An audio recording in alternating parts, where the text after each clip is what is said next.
Hey, so I had made a couple videos earlier about different ways I'm propagating my Yaupon. One of those was called air layering, and that was this plant.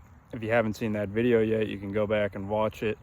But that was several months ago that we started the air layering process with this one.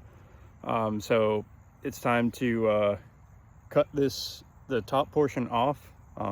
We've got some roots developed in this ball here, which is filled with saffcum moss and root growth hormone. I want to get this done before it frosts, get this guy safe and probably indoors under a grow light to establish its roots in the new soil.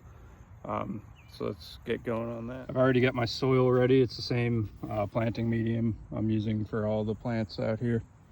Got it nice and moist already. You're going to want to keep it moist as it establishes its roots. That'll be important. Here he is currently. You can see there's been some new growth.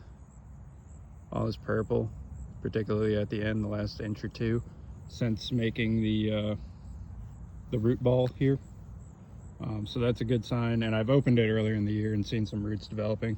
So I'll get that open and we'll get it transplanted into this pot.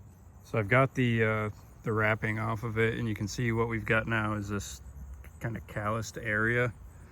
On the bottom, it's maybe hard to see in the camera, but you can see little nubs that might be some roots starting. You know, it didn't have a lot of space in there, so I don't expect to see, I mean, it would have been nice to see like 2-inch long roots, but we don't see that. But I'm gonna cut it off. I might scrape this a little bit to expose the cambium a little more, to get it rooted. I've added some of the peat moss, or the saffcum moss, in here.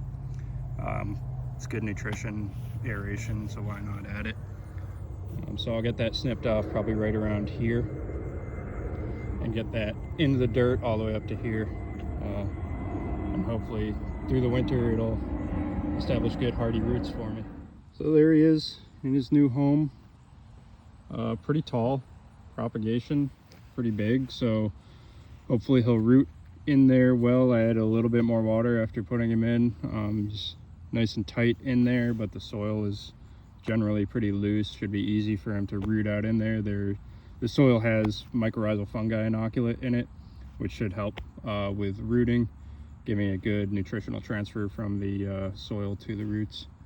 Like I said, he'll live indoors under a heat lamp through the winter to protect him from the frost and the cold while he establishes his roots, and hopefully come spring I'll be able to put him out here in the field and add him to my my family of Yaupon.